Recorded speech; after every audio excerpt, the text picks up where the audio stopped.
Hello, everybody. This is Lou with Trackops, and I'm going to be your presenter today. We'll be talking about organizing access groups for April's webinar. And presentation will take probably about 10, maybe 15 minutes or so. And we'll have time for any questions at the end. If you do have a question, go ahead and drop that into our GoToMeeting control panel chat box. And we'll get to it at the end if there are any questions. We'll go ahead and hop on in, and we'll discover what there is to know about access groups. So let's take a look at what we're going to talk about here in today's webinar about access groups. We'll look at an overview of access groups, so we're sure to know what access groups are. We'll look at how to properly configure your access groups. We'll look at how, why, and when to use an access group in Trackops. Great, so what are access groups? It's the question of the day.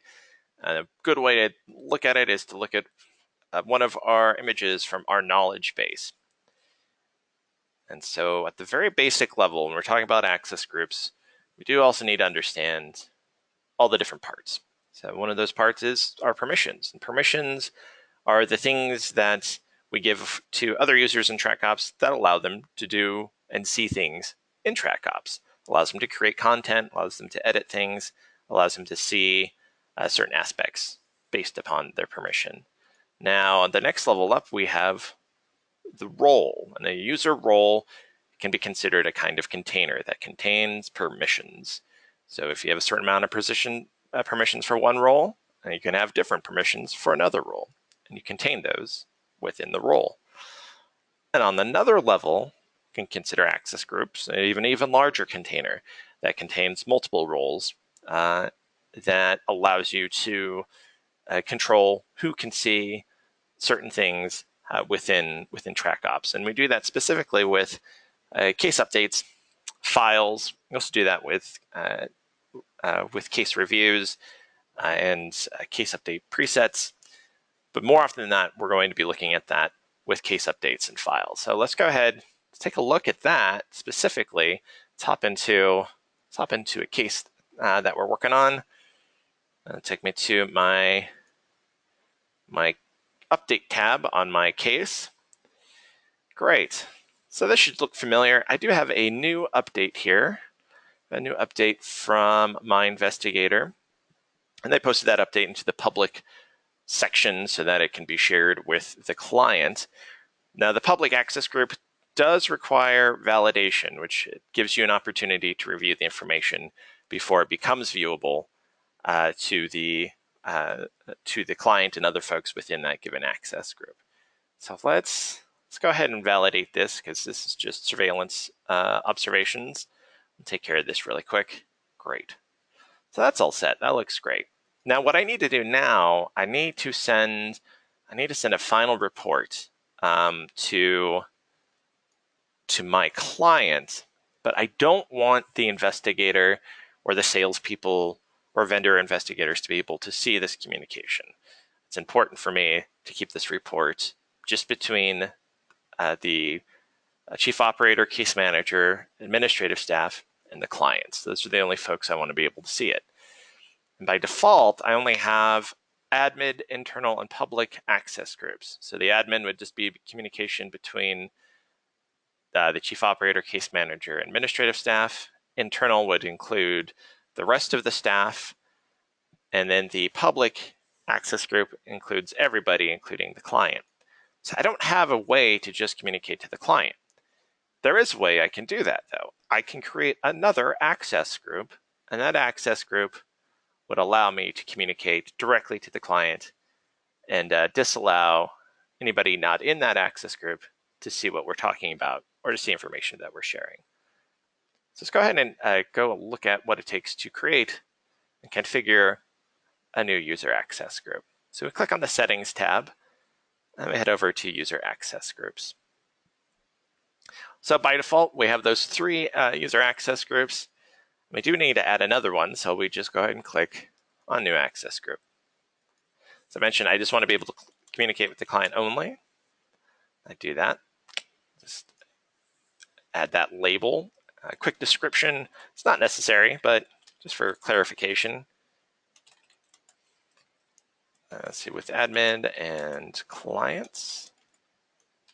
Great. And now the next question we have, require validation. Well, in the instance where the information that's being shared is potentially needs to be reviewed, in the case of the investigator placing information in the public access group, yeah, I probably do want to review that information. I want to make sure that it looks good and it's free of errors and is accurate. So then what the validation does is it stops it before it's viewable by that group, allowing the case manager to approve it and kind of open it up for that access group to view. So in this case, for the client-only communication, I'll be careful to communicate with them directly and not require validation. It also asks the question to be included in generated documents. And that's really only if you're using your document template to generate your updates onto whatever documentation that you're using. In this case, I don't necessarily need to have the communication with the client to be a part of those updates whenever we generate a report. I'm not going to worry about that today. But what we're going to worry about, and the primary use and concern about using access groups, is who the group is limited to. So as I mentioned, I want to just communicate with my management staff. So that means the chief operator, case manager, and the administrative staff, and the client user roles, the client administrator and the client user. I don't want the salesperson, the investigator, and vendor investigator to be able to see the information I'm going to be sharing in this case update that I want to send. And so I'm going to omit them. They won't see this information. And so I don't want to check them into this group. Go ahead and save this user access group. I can see it here at a glance. I can see that the included roles for these access groups are here. Everything looks great to me. Let's go ahead and move on over to that case that we're working on. Let's move over to the Updates tab. Looks good. Let's go ahead and create that new update that I mentioned. And now I can select the client-only access group. Let's get the subject in there. Just a quick note. So it's the final report on Logan Wolverton. And so it's like, please review and respond with any questions. Great. Just a quick note. We'll go look for that report. There it is. Drop that in there. Great.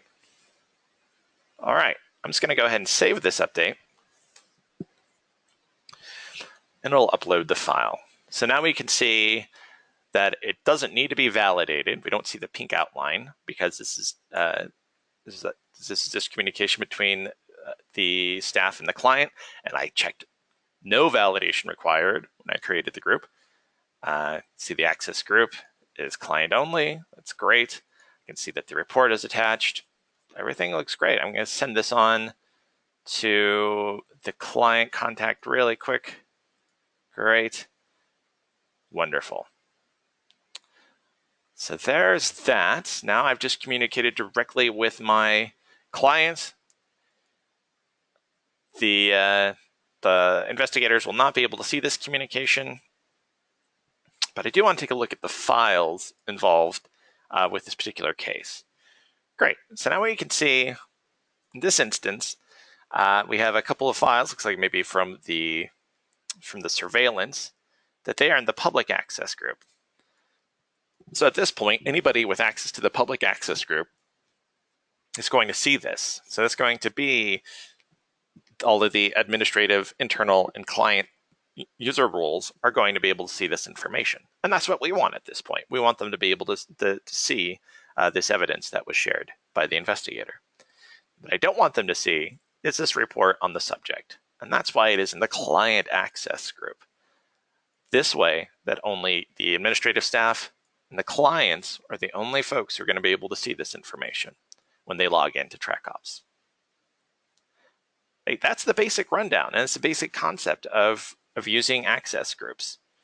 It's a way to control who can see what whenever you're communicating important information to your staff, to your investigators, and to your clients.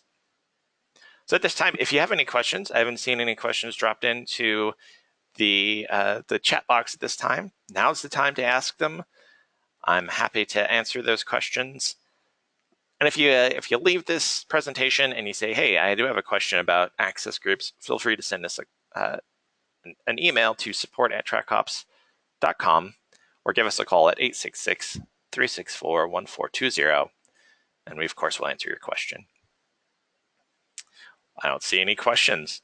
So hopefully that was clear and you got something from today's presentation.